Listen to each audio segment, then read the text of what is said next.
वसुदेवसुतं देवं कंसचाणूरमर्दनं देवकी परमानन्दं कृष्णं वन्दे जगद्गुरु गुरुर्ब्रह्मा गुरुर्विष्णु गुरुर्देवो महेश्वर गुरु साक्षात् परब्रह्म तस्मै श्री गुरुवे नमः।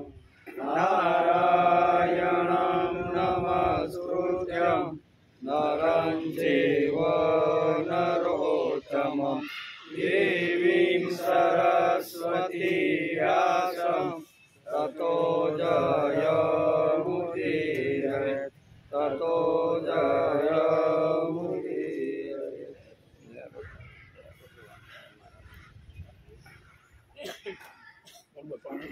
वन्दितयुगचरणं पावनकरणं जगदुद्धरणं विमलधरं कालीयशिरगमनं कृतफणिनमनं दातितयमनं मृदुलतरं वल्लभदुःखहरणं निर्मलचरणम् अशरणशरणं मुक्तिकरं भज नन्दकुमारं सर्वसुखसारं तत्त्वविचारं ब्रह्मपरं। वंदितयुगचरणं એટલે કે વિમલતાને ધારણ કરવાવાળા કાલિય નાગને મસ્તક ઉપર કાલિય નાગના મસ્તક ઉપર નૃત્ય કરવાવાળા જેની શેષનાગ સ્તુતિ કરે છે, કાલ યવનના ઘાતક અને અતિ કોમળ પ્રિયજનોના શોકને હરનાર નિર્મળ ચરણોવાળા પ્રિયજનોના શોકને હરનાર નિર્મળ ચરણોવાળા જેમનું ચરણ નથી તેમને શરણ આપનાર અને મોક્ષ આપનાર એવા સર્વ સુખોના સારભૂત પરબ્રહ્મ સ્વરૂપ નંદકુમાર શ્રી કૃષ્ણને તત્વ જાણીને ભજો એમ શ્રીમદ વલ્લભાચાર્ય પોતાના સ્તોત્રમાં આ રીતે લખે છે। ભગવાનના બધા પ્રકારના વિશેષણો અહીંયા વલ્લભાચાર્ય ભગવાન માટે વાપરા છે। ભગવાન કેવા છે તો કે ભગવાન શેષનાગન જે છે એના ઉપર બેસી અને નાચવાવાળા નચાવવાવાળા બરાબર આ બધા શું છે ભગવાનના વિશેષણો છે। એટલે ભગવાનના વિશેષણોની અહીંયા સુંદર મજાની વાત આ નંદકુમારષ્ટકના વલ્લભાચાર્ય લખી છે। આજે આપણે શ્રીમદ ભાગવતની શરૂઆત થઈ એનો 225મો દિવસ છે। આજે આપણે ગઈકાલે આપણે 10મા સ્કંદના 68 અને 69 બે અધ્યાયને નમસ્કાર કર્યા। એમાં 69 અધ્યાયના થોડાક શ્લોકો લીધા ત્યાં આપણો ટાઈમ પૂરો થઈ ગયો। આજે એ 69મો અધ્યાય છે એનો થોડોક વિચાર કરીને આપણે આગળ જવાનું છે। ગઈકાલે આપણે 10મા સ્કંદના 68 અને 19નો થોડો વિચાર કર્યો। કૌરવ પર બલરામજીનો કોપ અને સાંબનો વિવાહ બરોબર ને આ બધી વાટાઘાટો બગીચામાં થઈ પણ સુલે થયો નહીં। ભગવાન બલરામ એકદમ ક્રોધમાં આવી ગયા, હાથમાં હળ લીધું અને નીચેથી પૃથ્વીને જે હસ્તિનાપુર જેટલી પૃથ્વી હતી એને જેમ ગાડાની અંદર બળદ ખેંચે એમ ખેંચીને ગંગામાં કે પધરાવી દો હસ્તિનાપુરને એટલે ક્યારેય પછી અગવડ પડે નહીં। કૌરવો પગમાં પડી ગયા, માફી માગી, અમે તમને સમજી ન શક્યા બરાબર ને ત્યારે ભગવાને બધું એને માફ કરી દીધું અને આવી રીતનું વચન પણ આપી દીધું। આમ કરી અને પછી સાંબ અને એની જે પુત્રી લક્ષ્મણા હતી એ બંને સામે ધરી દીધા એટલે થોડોક બલરામનો ક્રોધ ઓછો થાય અને આ રીતે બેને પરણાવી સરસ મજાનો કરિયાવાર લઈ અને ત્યાં મોકલા હસ્તિનાપુરમાંથી દ્વારકાની અંદર આવી ગયા। દ્વારકામાં આવ્યા, બધાને ખબર પડી કે સાંબ તો એક નવી કન્યાને લઈને પરણીને આવ્યો છે, તેથી ધામધૂમથી આખા ગામની અંદર તોરણ વાજિંત્રો અત્તરથી બધું છાટછૂટ કરી અને ખૂબ જ સરસ મજાનો લગ્નોત્સવ મનાવ્યો। અહીંયા સુધી આપણે 68મા અધ્યાયમાં, ત્યાર પછી 69ના અધ્યાયના આપણે થોડા શ્લોકોનો વિચાર કર્યો હતો કે જેમાં આપણે હમણાં ભાવગીત ગાયું ને, ભક્તિ સમજાવી છે ગીતામાં વાંચજે, મનડું પ્રભુના ચરણમાં તું રાખજે. એ જે આપણે ભાવગીત જે બોલ્યામાં એની છેલ્લી જે કડી છે ને એનો વિચાર આપણે ગઈ કાલે કર્યો હતો ને આજે આપણે એનો જ વિચાર કરવાનો છે. કયો છે? બ્રહ્મ ઋષિ થઈને તું ચિંતન પ્રગટાવજે, રાજ ઋષિ રૂપે તું વૈભવ વહાવજે, દેવ ઋષિ થઈ સૌના દિલને હલાવજે, મનડું પ્રભુના ચરણમાં તું રાખજે. દેવ ઋષિ થઈ સૌના દિલને હલાવજે. દેવર્ષિ એટલે દેવર્ષિ નારદ, મહર્ષિ નારદ આપણે જેને કહી છીએ, એ નારદની કથા ભાગવતકારે 69ના અધ્યાયમાં સુંદર રીતે બાળકોને પણ મજા આવે, સ્ત્રીઓને પણ મજા આવે, વૃદ્ધોને પણ મજા આવે, આવા મનોરંજન કરે એવી કથા ભાગવતકારે સુંદર મજાની કથા કરી છે. બધાને મજા જ આવે ને, કારણ કે નારદ હાથમાં શું લઈને ગયા? વીણા લઈને દ્વારકાની અંદર ગયા અને વિચાર કરે છે કે ભગવાન કૃષ્ણ જે લીલા કરી રહ્યા છે એ નરકાસુરને માર્યા પછી નારદ મુનિ અહીં ભગવાનની કેવી લીલાઓ છે ને એ લીલાઓ જોવા માટે દ્વારકાની અંદર આવે છે. એનો વિચાર આપણે ગઈકાલે થોડોક કર્યો હતો, આજે થોડોક આગળનો વિચાર આપણે કરી લઈએ. મહર્ષિ નારદ વિચાર કરે છે કે કૃષ્ણે હજારો સ્ત્રીઓ સાથે લગ્ન કર્યા છે, તો તે બધી સ્ત્રીઓને તે ન્યાય કેવી રીતે આપી શકતા છે? જરીક લટાર તો મારી આવું કે આ બધાને ન્યાય કેમ આવે? મારે તો એકય નથી કે, પણ ગૃહસ્થી છે ને એક બબે પત્ની છે, બરોબર, તો એને મોઢે ફીણ આવી જતા છે. તો 16,100 સાથે જેણે પાણી ગ્રહ કરી અને ઘર સંસાર શરૂ કર્યો, આની હાલત તો કેવી છે?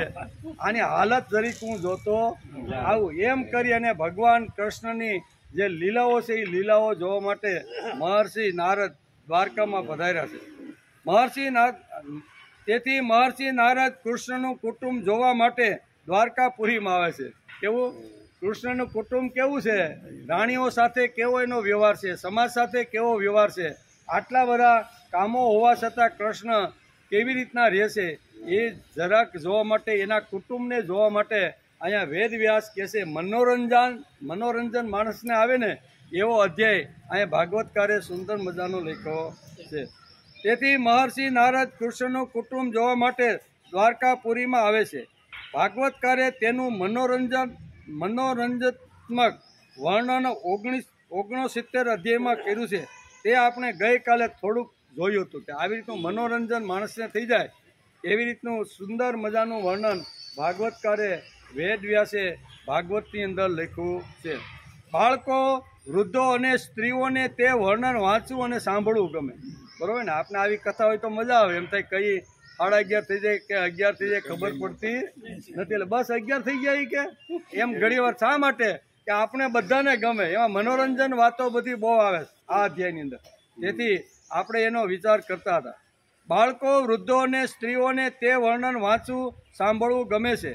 મહર્ષિ નારદ જુદી જુદી રાણીઓના મહેલમાં જાય છે અને જુદા જુદા ચિત્રો જોવે છે, અલગ અલગ. એ આપણે જોયું કે દરેક મહેલમાં જાય છે, બધી જગ્યાએ અલગ અલગ ચિત્રો જોવે છે, અલગ અલગ લીલાઓ જોવે છે. ત્યારે અવાક થઈ જાય છે કે એક જ કૃષ્ણ બધી રાણીઓ સાથે જે મહેલમાં જાઉં છું ત્યાં બધે કૃષ્ણ એક, રાણી જુદી, કૃષ્ણ એક, રાણી જુદી. ભગવાન કૃષ્ણ પણ જ્યારે નારદજી એના મહેલમાં આવે છે અલગ અલગ રાણીના, ત્યારે અજાણ્યા થઈને એને બધું પ્રશ્ન પૂછે, લે તમે ક્યારે આવ્યા? અમને તો ખબર પડી ને. આમ અજાણ્યા થઈને પણ આવી રીતના સુંદર મજાની મનોરંજન થાય એવી રીતનો અધ્યાય ભાગવતકારે આની અંદર લખ્યો છે. પહેલા મહેલમાં શ્રી કૃષ્ણ રૂક્ષ્મણી સાથે બેઠા છે. રૂક્ષ્મણી સોનાની દાંડીથી ભગવાન શ્રી કૃષ્ણ ઉપર ચામર ઢોળી રહ્યા છે. કેવો ચામર ઢોળે ને, આમ અત્યારના ફુવારા પછી આમ પંખો નાખે, આવું સુંદર મજાર પલંગ છે, પલંગ ઉપર બધા બેઠા છે. અનેક દાસીઓ એની સેવાની અંદર હાજર છે. આવું ચરિત્ર જોયું. શ્રી કૃષ્ણ એટલે કે પ્રથમ મહેલમાં પ્રવેશ કરતા જ ભગવાન શ્રી કૃષ્ણ ઊભા થઈ ગયા નમસ્કાર કર્યા, આસન આપી અને નારદ ઋષિને બેહાડ્યા. મહર્ષિ નારદને સુંદર મજાનું આસન આપ્યું, એ આપણે જોતા હતા. સુખદેવજી મહારાજ કહે છે કે હે રાજા પરીક્ષિત, તેમાં સંદેહ નથી કે ભગવાન શ્રી કૃષ્ણ ચરાચર જગતના પરમ ગુરુ છે.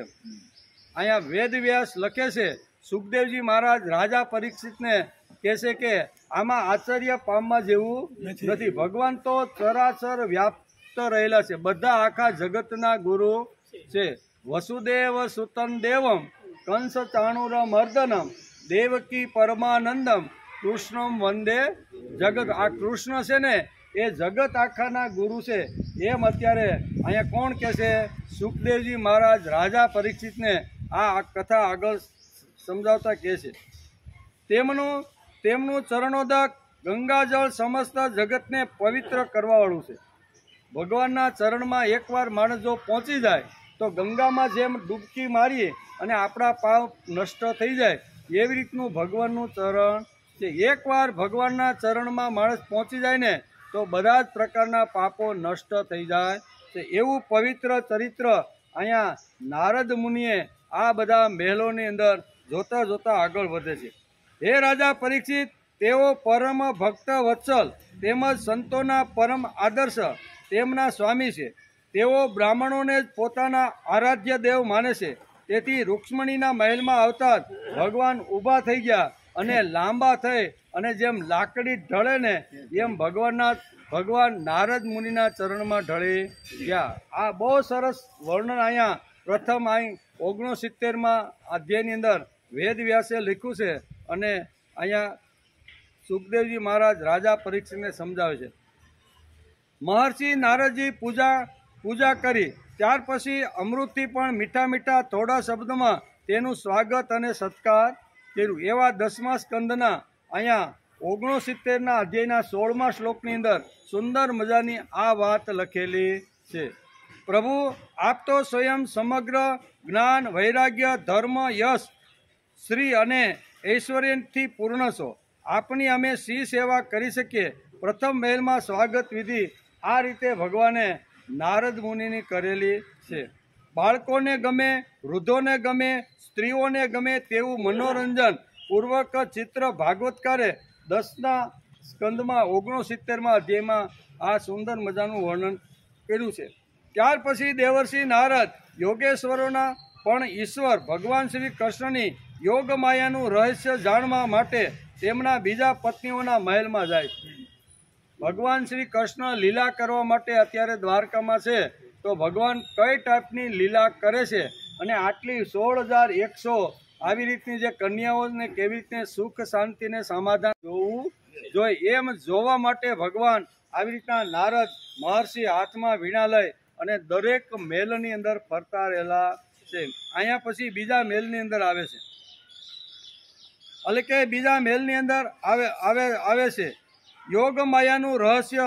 અહીંયા નારદને જાણવા છું કે એકના એક કૃષ્ણ આવી રીતના અનેક સ્ત્રીઓ સાથે કેવી રીતનો આનંદ કરે છે એ જોવા માટે અહીંયા નારદજી દ્વારકામાં પધાર્યા છે.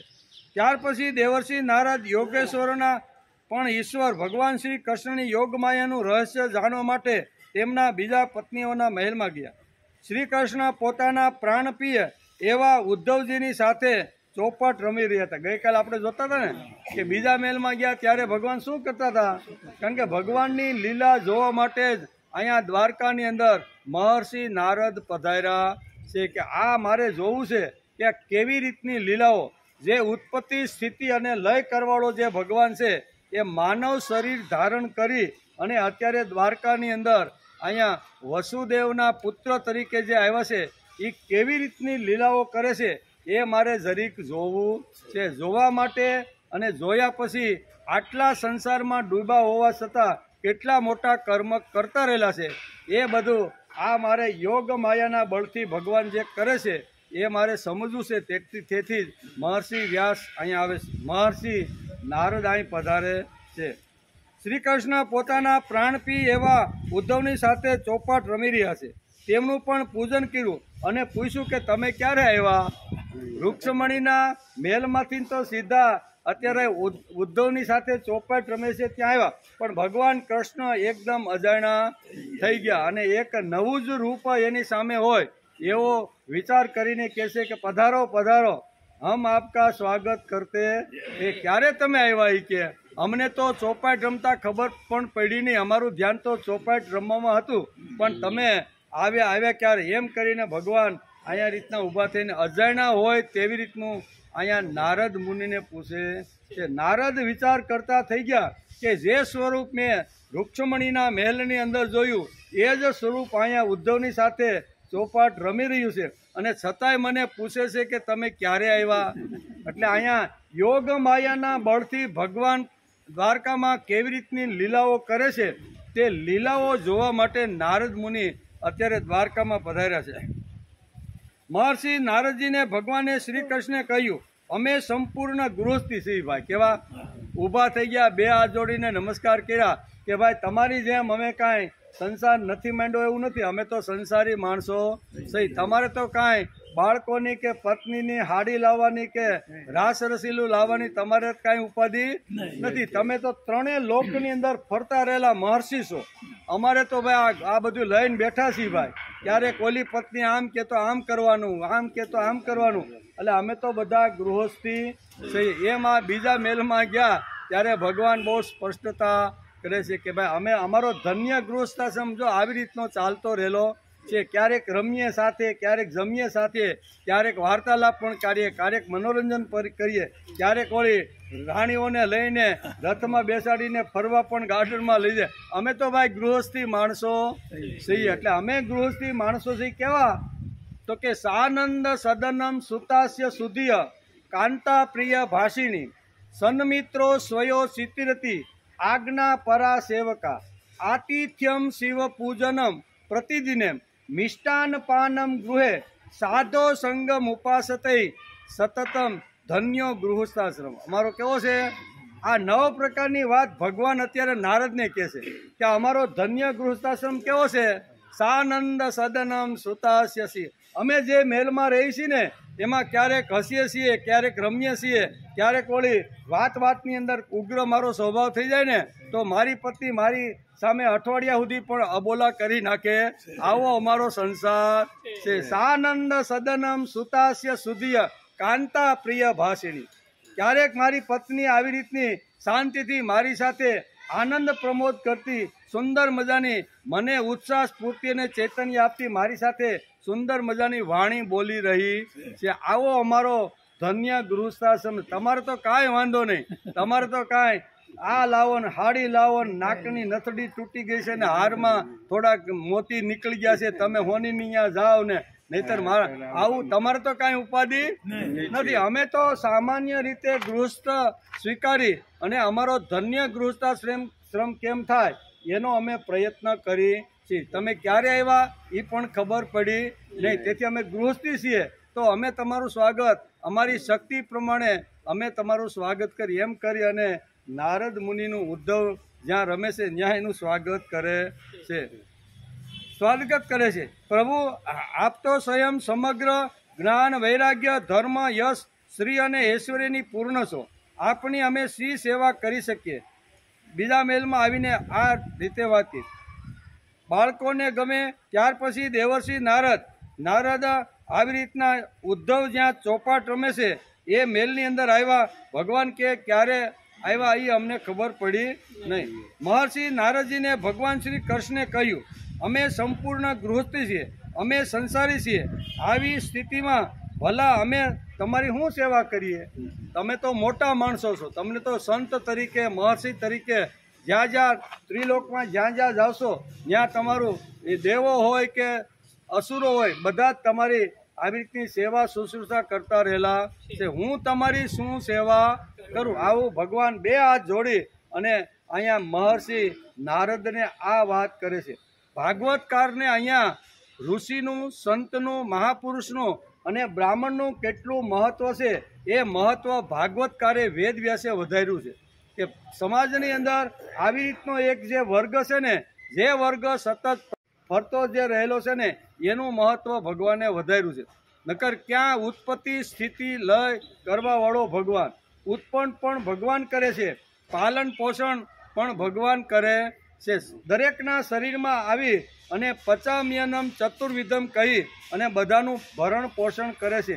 ક્યાં આ ભગવાન વિશ્વને ચલાવનાર અને ક્યાં નાનકડા એવા નારદ હાથમાં વીણા લઈ અને ત્રણેય લોકની અંદર ફરતા રહેલા. પણ વેદવ્યાસને અહીંયા બ્રાહ્મણનું અને સંતનું મહત્વ વધારવાનું છે કે ગમે તેટલો વિશ્વને ઉત્પન્ન કરવાવાળો હોય, આખા વિશ્વને ચલાવવાવાળો હોય કે આખા વિશ્વને ઘડીના છઠ્ઠા ભાગમાં પ્રલય કરવાવાળો હોય ને તો પણ એ બે હાથ જોડી અને બ્રાહ્મણના ચરણની અંદર લાંબો થઈને પડી જાય છે. એનું મહત્વ બ્રાહ્મણનું મહત્વ સમજાયું છે, સંતોનું મહત્વ સમજાયું છે, ઋષિઓનું મહત્વ ભાગવતકારે સમજાવવાનો પ્રયત્ન કર્યો છે. નહીતર ભગવાને ઉત્પન્ન નારદને જ કર્યા છે ને, બરોબર ને. આપણે આગળ જોયું ને કે ભગવાન વિષ્ણુ શું કહેવાય સમુદ્રની અંદર આવી રીતના છે, એના શું કહેવાય નાભી કમળમાંથી આવી રીતનું એક કમળ ઉત્પન્ન થયું અને એમાં પ્રથમ બ્રહ્માજીને ઉત્પન્ન કર્યા. અને બ્રહ્માજીના માનસ પુત્ર એટલે જ નારદજી, બરોબર ને. તો નારદજીને ઉત્પન્ન કરવાવાળા જ ભગવાન છે, પણ છતાંય અહીંયા એના પગમાં પડે છે, નમસ્કાર કરે છે અને આતિથ્ય જબરજસ્ત એનો આતિથ્ય સત્કાર કરે છે. એનું કારણ શું છે? અહીંયા વેદવ્યાસને અહીંયા બ્રાહ્મણનું અને સંતોનું મહત્વ વધારવા માટે ભગવાને આ લીલાઓ કરતા રહેલા છે. નારદ પણ વિચાર કરે છે કેવી લીલા કરે છે, જરીક જોઈ તો આવું કોઈને દુઃખી તો નથી કરતા ને. 16,108 ભેગી તો કરી છે કે, પણ દરેકને મારે આવી રીતના મેલમાં જઈને પૂછવાનું છે. પણ જ્યાં જ્યાં જાય છે દરેક મેલોની અંદર હસતા રમતા, કોઈ ખાય છે, કોઈ પીવે છે, કોઈ જમે છે, કોઈ સૂતા છે, કોઈ આનંદ પ્રમોદ કરે છે.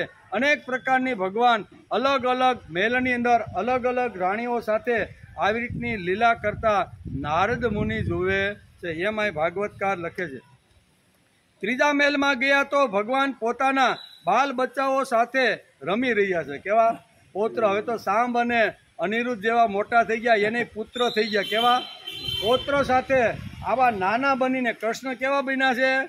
નાનકડા. નકર મોટો માણસ બાળક સાથે કોઈ દી મેચ થઈ શકે નહીં, પણ બાળક જેવા થઈને નારદજી બહુ જ સરસ રીતે જોવે છે કે એક મહેલની અંદર એની જે રાણી છે એ રાણી કાંઈ રસોડા વિભાગમાં કામ કરે છે. નાના નાના 2-4 ટેણિયાઓ છે, એ ટેણિયાઓની સાથે નાની નાની રમતો, નાની નાની વાર્તાઓ અને ઘરની અંદર રમી શકાય ને મહેલમાં, એવી રમતો રમી રહ્યા છે, બરોબર ને. બહુ સરસ એને નાના નાના ગીતો પણ સમજાવી રહ્યા છે. બાળકો પાસે બેઠા છે કૃષ્ણ, એવું દ્રશ્ય અત્યારે મહર્ષિ નારદ મુનિ જોવે છે. અને બાળકોને સરસ મજાનું ગીત ગવડાવતા હોય ને એવું દ્રશ્ય નારદ મુનિએ આ મહેલની અંદર જો કેવું ગીત ગવડાવતા હતા બાળકોને. આ વાત કદી ના ભૂલાય, ઓહો હો, હા હા હા, આ વાત કદી ના ભૂલાય, નિશાળમાં તો લેસન કરાય, ઘરમાં બાને મદદ કરાય, મેદાને જઈ રમત રમાય, આ વાત કદી ના ભૂલાય, ઓહો હો. હવે હો કરવું કૃષ્ણ કેવું નાનું બનવું પડ્યું છે, ઓલા બાળકો જેવું થવું પડે ને. ઓહો હો, હા હા હા હા, આ વાત કદી ના ભૂલાય, શિયાળામાં ઠંડી વાય, ઉનાળામાં ગરમી થાય, ચોમાસામાં ભીંજાઈ જવાય, આ વાત કદી ના ભૂલાય. આમ ભગવાન એની સાથે ગીત ગાતા હોય એવી સુંદર મજાની બાળકો સાથે લીલા કરી રહ્યા છે. આપણાથી મોટાની સેવા થાય, આપણાથી નાનાને લાડ કરાય, આપણા જેવા સરખાની દોસ્તી કરાય. હું આ વાત કદી ના ભૂલાય, ઓહો હો, હા હા હા હા, આ વાત કદી ના ભૂલાય, અજાયડા માણસને મદદ કરાય, થાયકા હોય તેને સુવા દેવાય, રાયડો પાડીને વાતો ન કરાય. શું કે છે ભગવાન? શું કે છે બાળકોને? રાયડો પાડીને વાતો ન કરાય, આ વાત કદી ના ભૂલાય. આવી સુંદર સુંદર મજાની આવા રીતના ગીતો સાંભળતા નારદ તો અવાક થઈ જાય કે યોગ માયાનો આધાર લઈ અને ભગવાન કૃષ્ણ આ ધરતી ઉપર પૃથ્વીનો ભાર ઉતારવા માટે, ઋષિઓને આશ્વાસન અને હાથ આપવા માટે અને અસુરોનો સંહાર કરવાવાળો જે કન્યો છે ને, એ નાનો બાળક જેવો બનીને બાળકોની સાથે એક મહેલની અંદર આવું દ્રશ્ય અત્યારે કોણ જોવે છે? નારદ મહર્ષિ તો અવાક થઈ ગયા કે ક્યાં ઉત્પત્તિ, સ્થિતિ અને લય કરવા વાળો અને ક્યાં આ બાળક જેવો બનીને બાળકો સાથે રમતો રહેલો કનૈયો. એટલે યોગ માયાના બળથી ભગવાન જે લીલા કરે છે એ લીલા જોવા માટે દ્વારકાની અંદર અત્યારે નારદ મુનિ અહીંયા દરેક મહેલની અંદર જાય છે. દરેક મહેલની અંદર અલગ અલગ દ્રશ્યો એને જોવા મળે છે. બાળકોને આનંદ થાય, વૃદ્ધોને આનંદ થાય, સ્ત્રીઓને તો મોજ મજા આવી જાય એવી વાર્તાના રૂપની અંદર આ 69મા અધ્યાયની અંદર વેદ વ્યાસે સુંદર મજાનું વર્ણન કરેલું છે. ક્યાંક એટલે કે આ પ્રમાણે દેવર્ષિ નારદ ભિન્ન ભિન્ન કાર્ય કરતા જુએ છે. હું અલગ અલગ મહેલમાં જાય છે, અલગ અલગ કાર્ય કરતા. દરેક મહેલમાં ભગવાન કૃષ્ણ તો એકનો એક, પણ રાણીઓ બદલે, મહેલ બદલે, એટલે કે આ જોઉં શું એક જ કૃષ્ણ બધી જગ્યાએ એને જોવા મળે છે. આ પ્રમાણે દેવર્ષિ નારદે ભિન્ન ભિન્ન કાર્ય કરતા જુએ છે. ક્યાંક તેઓ યજ્ઞ કુંડમાં હવન કરી રહ્યા છે, ક્યાંક કોઈ પટરાણી સાથે જમી રહ્યા છે, ક્યાંક સંધ્યા કરી રહ્યા છે. પટરાણી સાથે જે વખતે જમતા હોય અને પટરાણી સીધી જમવાની શરૂઆત કરે ને, ત્યારે કૃષ્ણ કે ઊભી રહી કે ભગવાનને યાદ કરી લે કે એમ કરી અને પરબ્રહ્મ પરમાત્માને નમસ્કાર કરી અને પછી આપણે ભોજન કરવું જોઈએ. પટરાણીની સાથે ભોજન કરી છે. આ અલગ અલગ મહેલની અંદર અલગ અલગ ચિત્રો આવી રીતના અહીંયા મહર્ષિ વ્યાસને અહીંયા દ્વારકાની અંદર જોવા માટે મળે છે. ક્યાંક હાથી, ઘોડા અથવા રથમાં બેસીને વિચરણ કરી રહ્યા છે, ક્યાંક પલંગ પર સૂઈ રહ્યા છે. બંદીજન સ્તુતિ કરે છે, તે સ્તુતિ સવારમાં વહેલા પોરમાં સાંભળી રહ્યા છે. કૃષ્ણને જગાડવા માટે અથવા કૃષ્ણને આવી રીતના સુંદર મજાના આવી રીતના તરંગો એના કાન ઉપર જાય એટલા માટે બંદીજનો ત્યાંના જે હતા વાજિંત્રો લઈ અને સુંદર મજાના આવી રીતના પ્રભાતિયા ગાઈ રહ્યા છે. આવું નારદે ફરતા ફરતા અનેક મહેલોની અંદર આવી રીતનું જોવે છે. કોઈ મહેલમાં ઉદ્ધવ અને સાત્યકીની સાથે મંત્રીઓ જોડે ગંભીર વિષયમાં વિચાર કરી રહ્યા છે. બરોબર ને?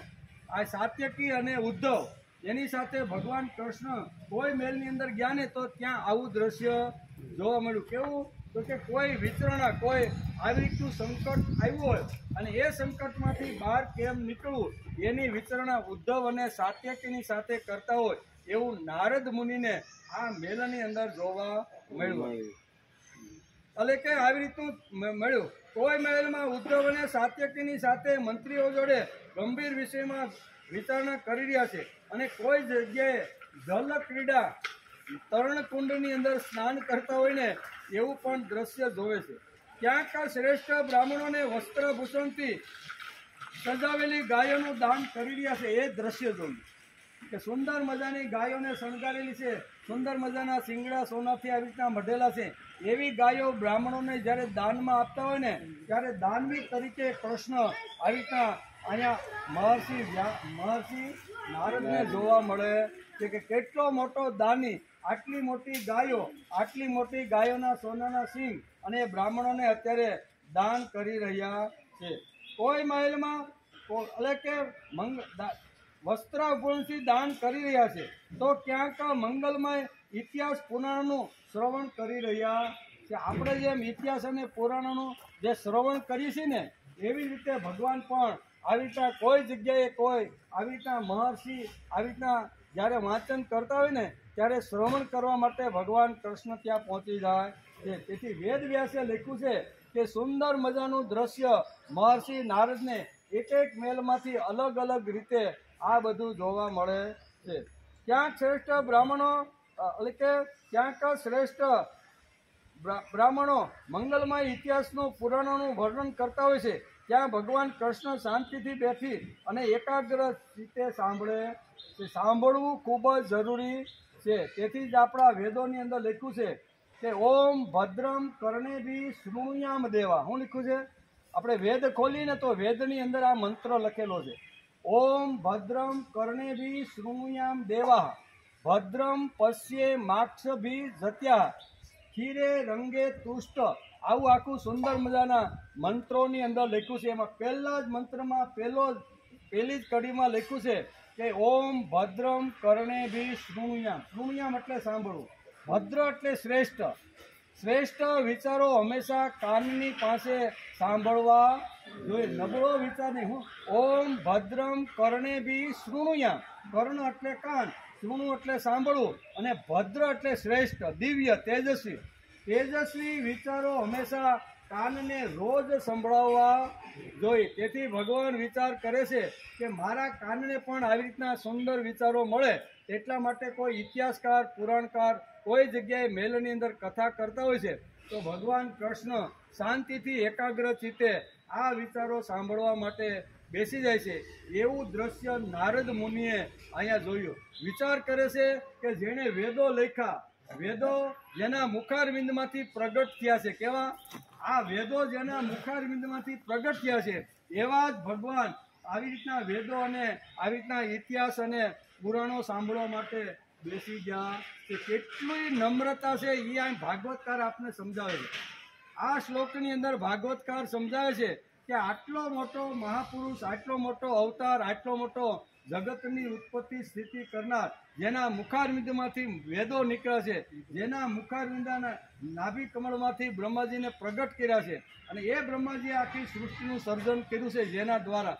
એ જ ભગવત શાસ્ત્ર આપણે વાંચીને તો ભક્તિ શાસ્ત્રની આની પદ્ધતિઓ છે 9 પ્રકારની, કે ભગવાન સુધી પહોંચવાનું હોય તો શરૂઆત ક્યાંથી કરવાની વાત, શરૂઆત જ્યાંથી કરવાની છે, ને અંતિમ પદ્ધતિ કઈ છે, પહેલી પદ્ધતિ કઈ છે, એ આપણા ભક્તિ શાસ્ત્રમાં સુંદર એનું વર્ણન કર્યું છે. પહેલી શ્લોકમાં લખ્યું છે કે શ્રવણમ કીર્તનમ વિષ્ણુ સ્મરણમ પાદ સેવનમ અર્ચનમ વંદનમ સખ્યમ આત્મનિવેદન. આ 9 પ્રકારની પદ્ધતિ શાસ્ત્રકારોએ પ્રભુ સુધી પહોંચવા માટેના 9 પગથિયા આપણે બતાવ્યા છે. પહેલા પગથિયાથી સીધો કાંઈ 9મા પગથિયા ઠેકડો મરાતો નથી, ને મારવા જાય તો શું થાય આપને બધાને ખબર છે.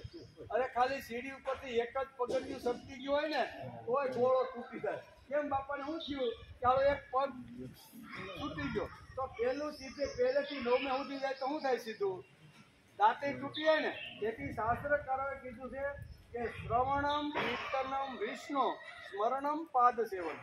પહેલી જે ભક્તિ છે પ્રભુ સુધી પહોંચવા માટેની પહેલું જે પગથિયું છે ને એ શ્રવણ એટલે સાંભળવાનું. શું સાંભળવાનું, દેવી અને તેજસ્વી વિચારો હંમેશા સાંભળવા જોઈએ. ગમે તેવા વાર્તાઓ કરે છે, ભગવાન વિચાર કરે છે કે મારે પણ આ સાંભળવી જોઈએ. તેથી કોણથી વાળીને એકાગ્ર ચિત્તે ભગવાન કૃષ્ણ સાંભળે છે, અને નારદ મુનિ ઈ મહેલમાં પ્રવેશ થાય છે. નારદ જોઈ લે છે કે આ જે આખી લીલા જોવા માટે આવ્યો છો એ તો અહીંયા જ ભગવાનની કથા સાંભળવા એ પોતે જ બેસી ગયો. આવી અનેક પ્રકારની યોગ માયાથી રચેલી જે લીલાઓ છે એ બધી જ લીલાઓ દ્વારકાની અંદર અહીંયા નારદ મુનિ જોતા રહ્યા છે. નારદ વિચાર કરે છે કે 16,100 સાથે જે પહેણો છે ને, પાણી ગ્રહણ કર્યું છે ને, એની હાલત કેવી છે. સામાન્ય એક પત્ની વાળાની હાલત તો ભયંકર હોય છે, તો આની કેવી હાલત હશે.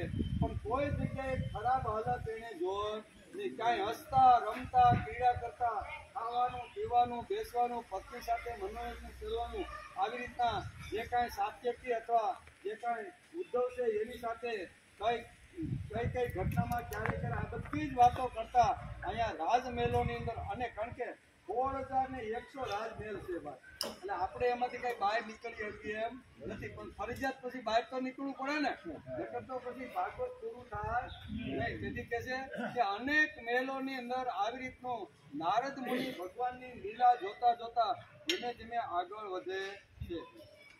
એટલે કે આવી રીતનું ભાગવતનો કે ઓમ ભદ્રમ કર્ણેભિ શૃણુયામ દેવા, આવી રીતના સુંદર મજાના વિચારો સાંભળતા સાંભળતા અહીંયા ભગવાન પણ તલ્લીન થઈ ગયેલા નારદ મુનિને જોયા. વેદોમાં કહ્યું છે કે હે દેવો, અમે અમારા કાનનો વડે મંગલકારી કલ્યાણકારી વચનો સાંભળ્યું. હે દેવો, અમે અમારા કાનો વડે મંગલકારી કલ્યાણકારી, જે અમારું કલ્યાણ કરે, સમાજનું કલ્યાણ કરે, બરોબર ને, એવા વિચારો અમારે કાનથી સાંભળવા જોઈએ. તેથી ભગવાન પણ અહીંયા માનવ રૂપ લઈને આવ્યા છે, તો માનવને જે કરવાનું હોય ને એ બધી જ આવી રીતની લીલાઓ માનવના રૂપમાં ભગવાન કરી રહ્યા છે. એ નારદ મુનિએ જોયું. અમારી આંખો શા માટે આપી છે તો કે ભગવાનનું સુંદર સ્વરૂપ જોવા માટે. તેથી જ મંગળાથી શરૂઆત કરી અને શયન સુધીની જે 8 પ્રકારની જે આપણી જે ભક્તિની જે પદ્ધતિઓ છે ને, શ્રવણ શું કહેવાય, મંગળાથી શરૂ થાય. અને મંગળમય જે ભગવાનનું જે સ્વરૂપ છે, દર આવી રીતનો દર વખતે જે ભાગાઓ અથવા એના જે શણગાર જે બદલે છે ને, એ અમારી આંખોથી જોવાનો છે કે ભગવાનને કેવા સુંદર મજાનો શણગાર, એના કાનની અંદર આવી જે સોનાની જે કાંઈ છે, નાકમાં નથણી છે, ઉપર જે કાંઈ સ્વરૂપ જે બદલતા રહેલા છે ને, એ સ્વરૂપના મંગળાથી શયન સુધીનું દર્શન વલ્લભાચાર્ય આ માટે જ આપણે આપેલું છે કે અમારી આંખો હંમેશા 24 કલાકમાં 8 પ્રહરની અંદર અમારું ઓછા નામે 8 વખત ભગવાનના શણગારનો, ભગવાનના સ્વરૂપનો, ભગવાનનો આવી રીતનું જે છે એ અમારી આંખોની અંદર આવે. તેથી કહે છે, પૂજવા યોગ્ય હે દેવો, અમારી આંખો વડે સુંદર સ્વરૂપ જોઈએ. તમારું કેવું સુંદર સ્વરૂપ, બળશાળી અંગોથી સંપન્ન શરીરવાળા અમે આપની સ્તુતિ કરતા કરતા દેવે પ્રજાપતિએ નિર્માણ કરેલું દીર્ઘ આયુષ્ય મેળવવા અમે સમર્થ થઈ. લાંબુ આયુષ્ય ભગવાન અમને તમારી પાસેથી મળે આવી પ્રાર્થના કરતા રહેલા. આવી રીતના જે ઋષિઓ અથવા જે બ્રાહ્મણો જે કલ્યાણકારી જે વાતો સમજાવી રહ્યા છે, વૃત્તિના કાર્યમાં લાગેલા છે. ધનનો સંગ્રહ તો માણસે કરવો જોઈએ. ધન વગર શરીર પણ ચાલે નહીં, કુટુંબ પણ ચાલે નહીં, વ્યવહાર પણ ચાલે નહીં. ધન હોય તો માણસ તમને પૂછે, તમારો આદર કરે. મોટો માણસ ઘેરે આવે તો ઘણી બધી એના માટે વ્યવસ્થા કરે, પણ લૂંટો અથવા નાનો માણસ આવ્યો હોય તો હાથે પાણી ભરી આવે એવી સ્થિતિઓ આપણે જોઈ છે. બોલો હલે જ નહીં જાતી. કેમ? આ તો મારા કરતાં બહુ નાનો માણસ છે ને, કાંઈ વાંધો નહીં, ગોળ ને હાથે પાણી પી લે. પણ બોલો મોટો આવવાનો હોય ને તો નીચે ઉતરી રાહ જોતો હોય, ફૂલ હાથમાં લઈ. બરાબર?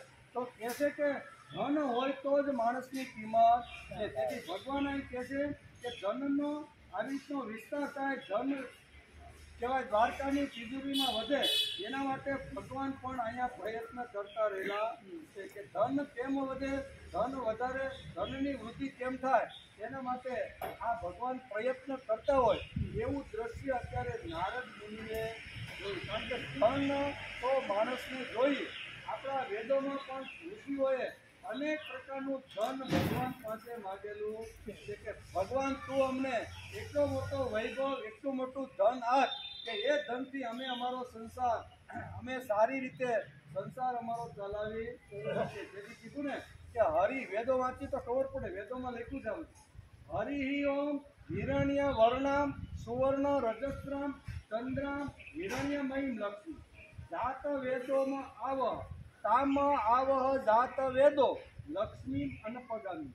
આપણે વેદો જે વાંચીને તો વેદોની અંદર પણ ઋષિઓએ ચમે કરીને ભગવાન પાસે અઢળક સંપત્તિ માગી છે કે ભગવાન મને આટલો વૈભવ ઓછો કે આ, ભગવાન મારી પાસે આ વૈભવ ઓછો કે આ, એમ કરીને 1000 પ્રકારના ધન ભગવાન પાસે ઋષિઓએ માગેલા છે. હરિ ઓમ હિરણ્ય વરણ, અમારા ઘરની અંદર હરણ જેવી ચપળતી નાચતી કૂદતી લક્ષ્મી અમારા ઘરમાં પધારે. કેવી? આંધેલી નહીં, તિજોરીમાં રાખીને ખાલી તાળું મારી એવી લક્ષ્મી અમારે જોતવી નથી. પણ લક્ષ્મી આવ્યા પછી 5-25 લોકોને ખબર પડવી જોઈએ કે 5-10 લોકો દરરોજ એની ઘેરે જમતા હોવા. આ લક્ષ્મીનો જે વૈભવ છે ને, આને વૈભવ કહેવામાં આવે છે. નકર ઘણા પાસે ઘણી બધી સંપત્તિ હોય પણ એ તિજોરીમાંથી એક પણ સંપત્તિ કે એક પણ રૂપિયો બહાર કાઢે નહીં. તેથી અહીંયા વેદ કહે છે કે હરિ ઓમ હિરણ્ય વર્ણમ સુવર્ણ રજત ચંદ્ર, એટલે કે સુવર્ણ જેવી તેજસ્વી, હરણ જેવી આવી ત્યાં ફુફાડા મારતી હોય ને એવી લક્ષ્મી અમારા ઘરમાં આવે. અને એ લક્ષ્મી આવ્યા પછી અમે અસંખ્ય લોકોને સંભાળવાનો પ્રયત્ન કરીએ. એ લક્ષ્મી દ્વારા હજારો લોકો સુખ લાગેલા છે. એવું નારદ મુનિએ એક મેળવની અંદર આવી રીતનું દ્રશ્ય જોયું છે. તો ક્યાંક ધર્મને અનુકૂળ દુરુસ્ત ઉચિત વિષયોનો ઉપયોગ કરી રહ્યા છે. આવું દ્રશ્ય મહર્ષિ નારદજીએ જોવા મળ્યું. ક્યાંક એકાંતમાં બેસીને પ્રવૃત્તિથી અતીત એટલે કે પ્રવૃત્તિથી અતીત પુરાણ પુરુષનું ધ્યાન કરી રહ્યા છે. જેણે 3 આશ્રમ પૂરા કર્યા છે. આ વેદવ્યાસ લખે છે. અને નારદ મુનિ કેવું દ્રશ્ય જોવે છે? ત્યાં એકાંતમાં બેસીને પ્રવૃત્તિથી અતીત એટલે પ્રવૃત્તિ બધી છોડી દીધી છે. બ્રહ્મચર્યાશ્રમ, ગૃહસ્થાશ્રમ અને ત્રણે 3 આશ્રમ પૂરા કરી અને જેને પ્રવૃત્તિને નિવૃત્તિ આપી દીધી છે એવા જે મહર્ષિઓ ધ્યાન ધરી અને જે પોતાની જે ભક્તિ કરે છે, આવા ભક્તિ કરતા રહેલા મહર્ષિઓનું ધ્યાન ધરતા હોય એવું એકાદ મહેલની અંદર નારદજીને આવું દ્રશ્ય જોવા મળ્યું. કેવા 3 તો ભોગવનાર મોટી અવસ્થામાં સંન્યાસ લઈ અને સંપૂર્ણ નિવૃત્ત થઈ અને ભગવાનમય બનીને ભગવાનની ભક્તિ કરતા રહેલા જે આત્માઓ છે એનું ચિંતન એનું મનન કરતા રહેલા આવી રીતના ભગવાન કૃષ્ણને એક મહેલની અંદર મહર્ષિ નારદ જુએ છે. વિચાર તો કરો કે એક શું કહેવાય માનવનું રૂપ ધારણ કરીને આવ્યા છે, લીલાઓ કરવાની છે, તો માનવને જેવી રીતે માનવ જેવી રીતનું જીવન જીવતો હોય એવી દરેક પ્રકારની લીલાઓ અહીંયા અલગ અલગ મહેલની અંદર મહર્ષિ નારદને જોવા મળી. એમ સુંદર મજાનું 69માં અધ્યાયની અંદર અહીંયા વેદવ્યાસે સુંદર મજાનું વર્ણન કરેલું છે. તો ક્યાંક ધર્મને અનુકૂળ છે, ક્યાંક એકાંતમાં બેસીને પ્રવૃત્તિથી અતીત પુરાણ પુરુષનું જ્ઞાન. પુરાણ પુરુષ એટલે સંતો છે, મહાપુરુષો છે, આદરણીય જે લોકો છે ને એનું ભગવાન ધ્યાન ધરતા રહેલા છે. તો ક્યાંક ગુરુજનોને અભિષ્ટ સામગ્રી અર્પણ કરીને તેમની સેવા શુશ્રૂષા કરી રહ્યા. કોઈ જગ્યાએ આ જે ભગવાનના પણ ગુરુ તો હોય જ ને, શાંતિપતિ જેવા અથવા જે સંસ્કારો આપ્યા છે, જે વિશ્વામિત્ર જેવા, તો આવા ગુરુનું પણ મનથી ધ્યાન ધરી રહ્યા કે જે તપોવનમાં અમે રહ્યા થોડા એટલે પણ ઢીલું કરે તો આ લીટી આમ હોય જાય ભેગી. તમે કાનું સમજો? અમે તો સમજ્યા છે યાર, બારે ઘડી હરી હરી હાલો, હા ચાલુ થઈ ગયું. શ્રીમદ ભાગવતના 10મા સ્કંદમાં 69મો અધ્યાય ચાલે છે. એમાં સુંદર મજાની મનોરંજન સાથે ભાગવતકાર વેદવ્યાસે નારદ મુનિ અત્યારે ભગવાને જે લીલાઓ કરી છે એ કેવી રીતની લીલાઓ દ્વારકામાં થઈ રહી છે એ જોવા માટે આવ્યા છે. અને જોતા જોતા અહીં સુધી પહોંચ્યા છે. બધા પ્રકારની દરેક મહેલમાં ગયા, દરેક પ્રકારમાં અલગ અલગ આવી રીતની લીલાઓ કરતા ભગવાનને જોયા છે. બરોબર, મહેલ બદલી જાય પણ ભગવાન એકના એક, રાણી પણ બદલી જાય, કોઈની સાથે રમે, કોઈની પાસે જમે, કોઈની પાસે હાસ્ય વિનોદ કરે, કોઈની પાસે ઘણા બધા આવી રીતની પ્રવૃત્તિઓ બધી ચાલતી હતી. એનો આપણે વિચાર કરી રહ્યા છીએ. ક્યાંક ગુરુજનોને અભિષ્ટ સામગ્રી અર્પણ કરીને તેમની સેવામાં લાગેલા હોય એવા કૃષ્ણ ભગવાનને નારદ મુનિએ જોયા. કે ગુરુ એટલે 2 ગુરુ તો ઘણા બધા હશે એને, બરાબર ને? વશિષ્ઠથી શરૂઆત કરો, વશિષ્ઠ છે, વિશ્વામિત્ર છે, સાંદીપની છે. આ 3 તો મુખ્ય કે જેણે સુંદર મજાનું બધી પ્રકારનું જ્ઞાન જેને આપ્યું છે. તે એવા ગુરુઓને પણ યાદ કરી અને આવી રીતના નમસ્કાર કરતા હોય એવું ચિત્ર અત્યારે નારદ મુનિને મહેલની અંદર જોવા મળે છે. દેવર્ષિ નારદે જોયું કે ભગવાન શ્રી કૃષ્ણ કોઈની સાથે યુદ્ધની વાત કરી રહ્યા છે. બધા જે મહામંત્રીઓ હોય એ મહામંત્રીઓ સાથે યુદ્ધની વાત કર્યા અને કોઈ જગ્યાએ સમાધાનની વાત કરે છે. કાંઈ આવી રીતના કાંઈ અકલખણ કરીને કાંઈ થયું હોય, બરાબર, તો એને સમાધાનથી કેવી રીતનું સુધરી જાય એની વાત કરતા કોઈ મહેલમાં જોયા. ક્યાંક ભગવાન શ્રી કૃષ્ણ બલરામજી સાથે બેસીને સત્પુરુષોના કલ્યાણની વાત કરી રહ્યા છે કે એની સંભાવના કેવી રીતની કરવાની.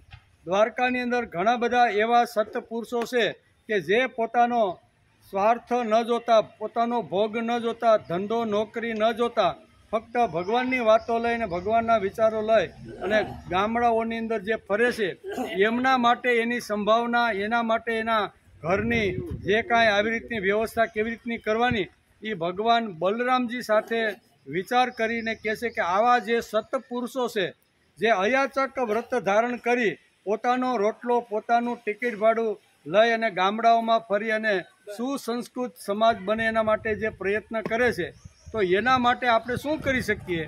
એમ બલરામજી અને કૃષ્ણ ભગવાને એક મહેલની અંદર આવી રીતની ચર્ચા કરતા નારદ મુનિએ જોયા. ઘણી બધી વાતો છે ભાગવતની અંદર, એટલી બધી શ્લોકો વેદવ્યાસે લખ્યા છે કે નારદ મુનિએ માયા, યોગ માયાથી ભગવાને જે આ લીલાઓ કરી છે એ બધા લીલાઓ જોઈને નારદ અવાક થઈ જાય છે. ક્યાંક ભગવાન શ્રી કૃષ્ણ બલરામજી સાથે બેસીને સત્પુરુષોના કલ્યાણની વાત કરી રહ્યા છે. કોઈ જગ્યાએ યુવાન સ્ત્રી પુરુષના ધામધૂમથી લગ્ન કરાવી રહ્યા છે અને કોઈ ઘરમાંથી કન્યાને વિદાય આપી રહ્યા. અનેક પ્રકારના ચિત્રો અત્યારે અહીંયા નારદ મુનિ અહીંયા દ્વારકાની અંદર જ્યારે આવ્યા છે ત્યારે અનેક પ્રકારના ચિત્રો જોવે છે. એમ કે એટલે કે ધામધૂમથી કોઈના લગ્નની અંદર હાજરી આપી અને એની પોતાની દીકરી જેમ વળાવતા હોય એમ બીજાની દીકરીને પણ વળાવી રહ્યા છે. આટલું કામ નાના બનીને ભગવાને ખૂબ સરસ મજાનું આ બધું કામ કર્યું. એનું સુંદર મજાનું વર્ણન ભાગવતકારે લખ્યું છે. તો કોઈ જગ્યાએ કન્યાને લગ્ન થયા પછી તેડી લાવવાની તૈયારી કરતી હોય. કેટલો આ નાની નાની વાતો છે. આ બધી કોણે જોય? નારદ મુનિએ. કોણે લખ્યું? વ્યાસ મુનિએ.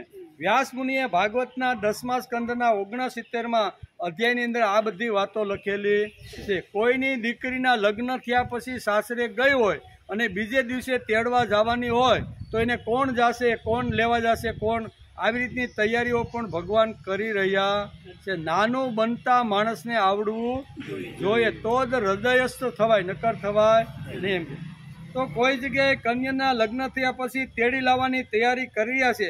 આવું દ્રશ્ય અહીંયા મહર્ષિ અહીંયા નારદે દ્વારકામાં જોયું.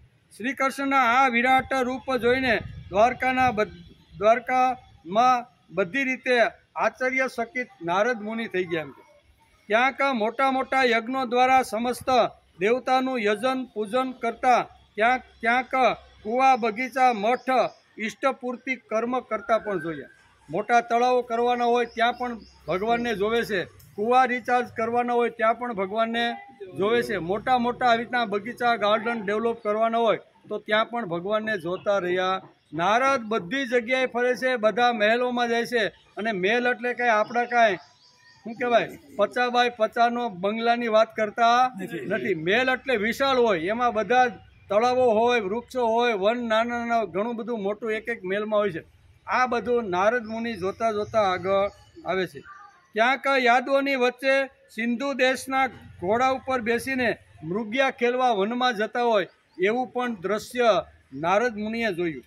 ક્યાંક યજ્ઞની પવિત્ર સામગ્રી એકઠી કરવા માટે અને સમિધ લાવવા માટે ભગવાન કૃષ્ણ જંગલમાં જાય અને નાના નાના યજ્ઞ માટે લાકડીઓ લાવે છે. બધું જોઈને પીપળો અને શાક ને આન તેન જે કાંઈ હોય એ બધી સામગ્રી લાવતા જોવે છે. એટલે કે ક્યાંક પ્રજામાં તથા અંતઃપુરમાં, મહેલમાં એટલે કે વેશ પલટો કરીને છુપા રૂપે બધાનો અભિપ્રાય જાણવા માટે નગરીમાં ફરતા રહેલા પણ જોઈએ. કેવા? જેમ રામે અયોધ્યાની અંદર જોયું કે મારી પ્રજાની અંદર કાંઈ આડું અવળું તો કાંઈ વાતોચીતો થતી નથી, તેથી વેશ પલટો કરીને રામ જેમ અયોધ્યામાં ફર્યા એમ અહીંયા વેદ વ્યાસ લખે છે કે અંતઃપુરની અંદર એટલે કે દ્વારકાની અંદર વેશ પલટો કરીને ભગવાન દરેક શેરીમાં, નગરમાં ફરતા રહેલા છે કે લોક ચર્ચા, લોકવાયકા મારા તરફ કઈ રીતે વાતો કરતી રહેલી છે. આવા અનેક પ્રકારના દ્રશ્યો અહીંયા નારદ મુનિએ દ્વારકાના મહેલોની અંદર, દ્વારકાની શેરીની અંદર અને દ્વારકાના નગરમાં જોયે છે. કૃષ્ણ ભગવાને એટલે કે નર કન્યાઓને 16,100 છોડાવી અને તેમની સાથે લગ્ન કર્યા. તો તેમની સાથે શ્રી કૃષ્ણ કેવો વ્યવહાર કરતા હશે તે જોવાને માટે નારદ હાથમાં વીણા લઈને દ્વારકામાં આવ્યા છે અને આટલા બધા દ્રશ્યો એણે અલગ અલગ રીતે જોયા છે. આમ સમજીને નારદજી દ્વારકામાં આવ્યા છે. નારદ વિચારે છે કે કૃષ્ણે હજારો સ્ત્રીઓ સાથે લગ્ન કર્યા છે તો તે બધાને ન્યાય કેવી રીતે આપી શકતા છે? જરીક લટાર મારીને દરેક મહેલમાં પ્રવેશ તો કરું. તેથી હાથમાં વીણા લઈ શ્રીમન નારાયણનું સ્મરણ કરતા કરતા આટલા મોટા દ્રશ્યો અલગ અલગ મહેલની અંદર, અલગ અલગ શેરીઓની અંદર અલગ અલગ પ્રકારે નારદ મુનિએ જોયા છે. તેથી મહર્ષિ નારદ શ્રી કૃષ્ણનું કુટુંબ જોવા માટે દ્વારકાપુરીમાં આવે છે. ભાગવતકાર વેદવ્યાસે તેનું મનોરંજનપૂર્વક વર્ણન ભાગવતની અંદર લખ્યું છે. મનોરંજન પણ થાય ને સાથે ભગવાનની કેવી લીલાઓ છે એ લીલાઓની પણ આપને ખબર પડે. તેથી અહીંયા ઘણા બધા શ્લોકોની અંદર આ બધી વાતો લખી છે. બાળકોને વાર્તા રૂપે વાંચવાનું ગમે, સ્ત્રીઓને વૃદ્ધોને કથા રૂપે સાંભળવાનું ગમે તેવું આ અધ્યાયમાં વેદવ્યાસે સુંદર મજાનું વર્ણન કરેલું છે. મહર્ષિ નારદ જુદી જુદી રાણીઓના મહેલમાં ગયા છે. કોઈ મહેલમાં કૃષ્ણ રાણી જોડે જમે છે, કોઈ સાથે રમે છે. આમ પ્રત્યેક મહેલમાં મહર્ષિ નારદ ફરે છે.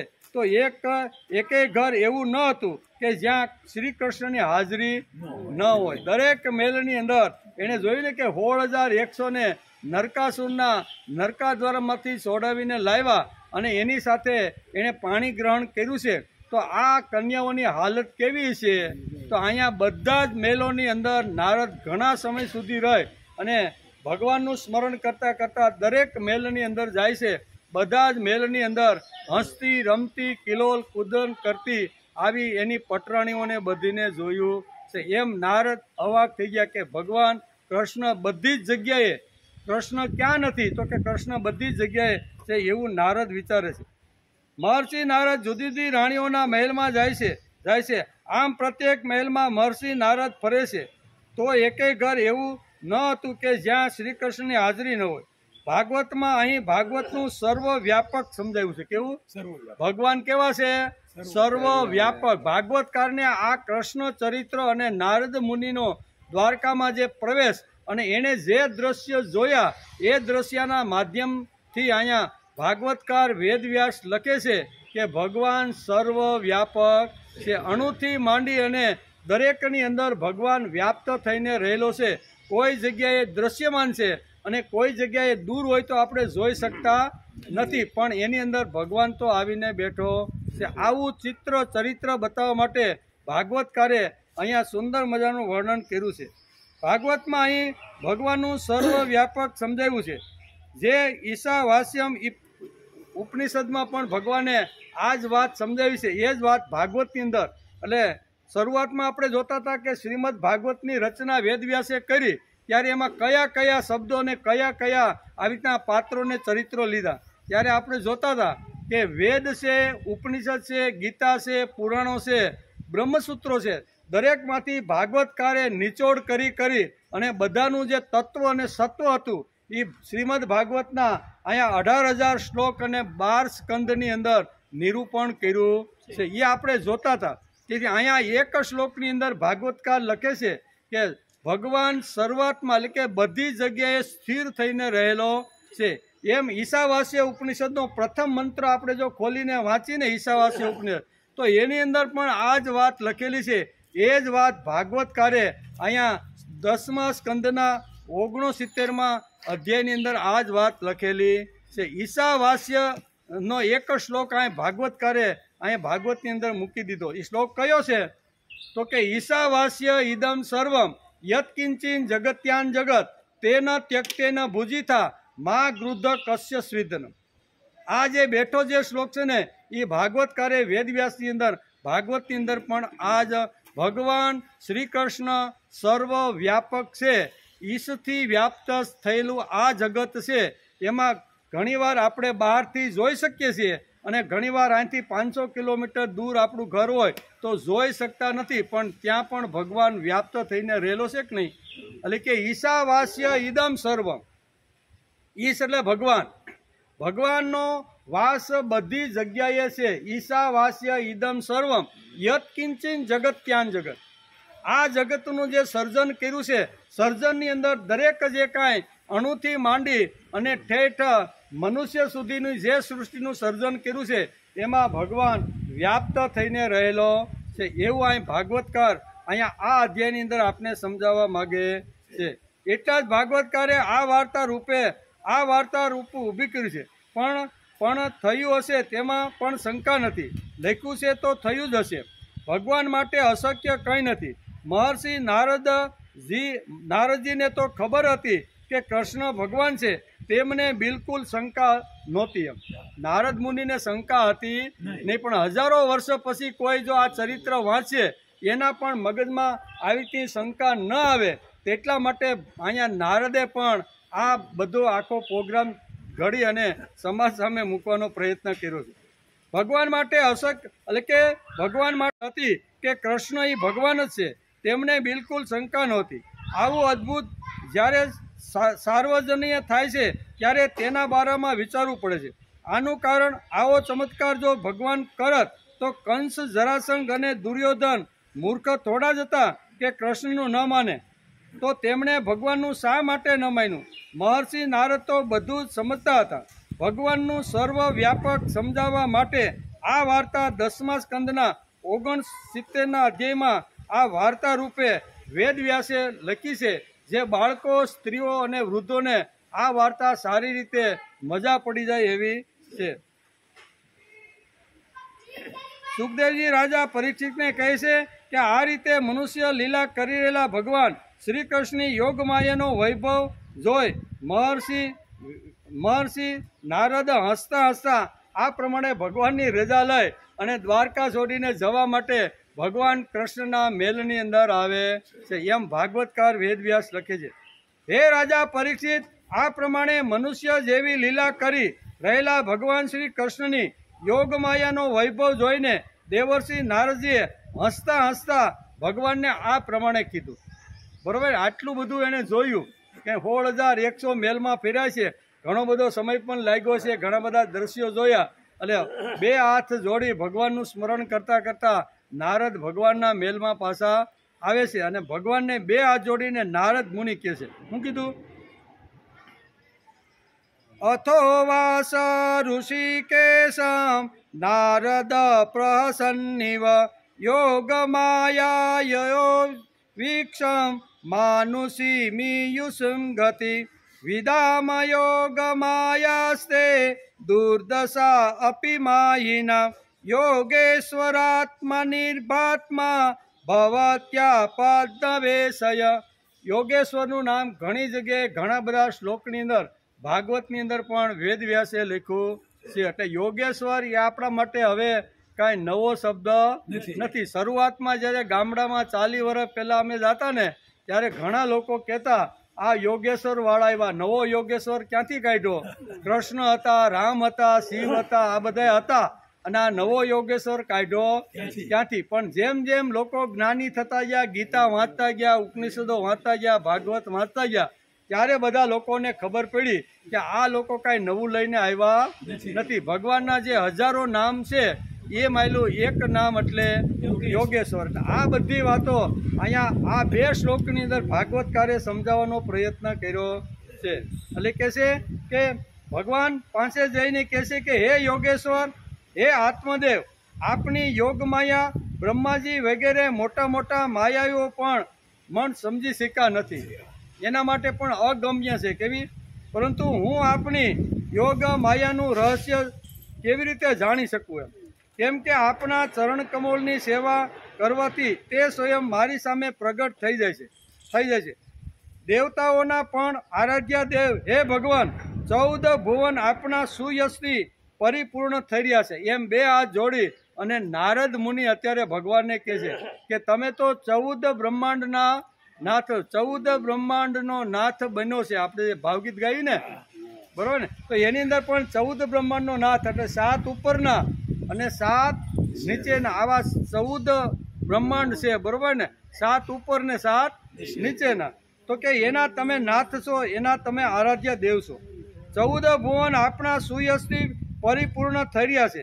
હવે મને આજ્ઞા આપો, હું આપની ત્રિભુવનને પવિત્ર કરનારી લીલાઓનું ગાન કરતો રહીને 3 લોકની અંદર તમારા વિચારોનું સ્મરણ કરતો કરતો 3 લોકની અંદર હું ફરું, એવા તમે મને આશીર્વાદ આપો. બ્રાહ્મણ પણ ભગવાન પાસે આશીર્વાદ માગે છે. શરૂઆતમાં આપણે પહેલાં જ રૂક્ષ્મણીના મહેલની અંદર જ્યારે નારદ ગયા ને ત્યારે ભગવાન લાંબા થઈને એના ચરણમાં પડી ગયા હતા. જતી વખતે અહીંયા ભગવાનને નારદ કહે છે કે તમારું ગાન, તમારું કીર્તિ, તમારી લીલા અદ્ભુત છે. કોઈ મેલ એવો નહોતો કે જ્યાં તમે ન હોય. બધાની સાથે અલગ અલગ રીતે તમે લીલા કરી રહ્યા હતા, એ મેં જોયું છે. તેથી 14 બ્રહ્માંડના નાથ તમે છો, અમે તમારા સંતાન છીએ. તેથી તમારું નામ, તમારી કીર્તિ આ 3 લોકની અંદર વિચરતી રહે, એટલા માટે અમે સતત તમારું નામ, તમારું સ્મરણ, તમારી કીર્તિ સમાજમાં ફરે એવા તમે મને આશીર્વાદ આપો. આમ કરી અને દ્વારકા છોડી અને જવાની તૈયારી અત્યારે નારદ મુનિ કરી રહ્યા છે. ભગવાન શ્રી કૃષ્ણે કહ્યું, શું કીધું?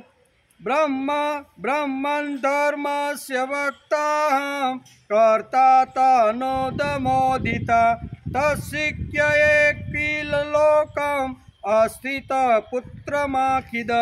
ભગવાન શ્રી કૃષ્ણ કહે છે કે હે દેવર્ષિ નારદ, હું જ ધર્મનો ઉપદેશ પાલન કરનારો અને તેનું અનુષ્ઠાન કરનારાઓનું અનુમોદન કરનાર પણ હું જ છું. બરાબર ને? હું જ છું. તેથી સંસારને ધર્મનો ઉપદેશ આપવાના ઉદ્દેશથી જ હું આ પ્રમાણે ધર્મનું આચરણ કરી રહ્યો છું. હે મારા પ્રિય પુત્ર, તમે મારી આ યોગમાયા જોઈને મોહિત થઈ જતા નહીં પાછા. તમે શું છે, તમે આટલી બધી રાણીમાં જોયું, નાના નાના બાળકો સાથે કિલોલ કરતા થઈ ગયા, અને તમે વળી કોઈ મહેલમાં ઘૂસી અને બાળકો સાથે રાણીઓ આવી રીતની સુંદર મજાના વસ્ત્રો બાળકોને રમાડતી હોય, પંપાળતી હોય, આવી રીતના અત્તર સુગંધ સારતી હોય, તો તમને ક્યાંક એવું ન થઈ જાય કે મારે પણ લગ્ન કરીને આવો સંસાર કરવો?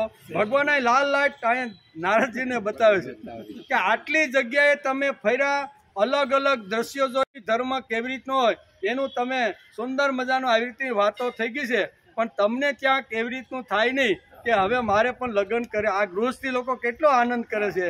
મારે તો ફરવાનું, ટાઈટ હોય, તાપ હોય, તડકો હોય, કોઈ વળી આ શું કહેવાય, 3 લોકમાં જવાનું, કોઈ આદર કરે નહીં કરે, પણ મારે તો કાંઈ ઘર વગરનો માણા ભાઈ.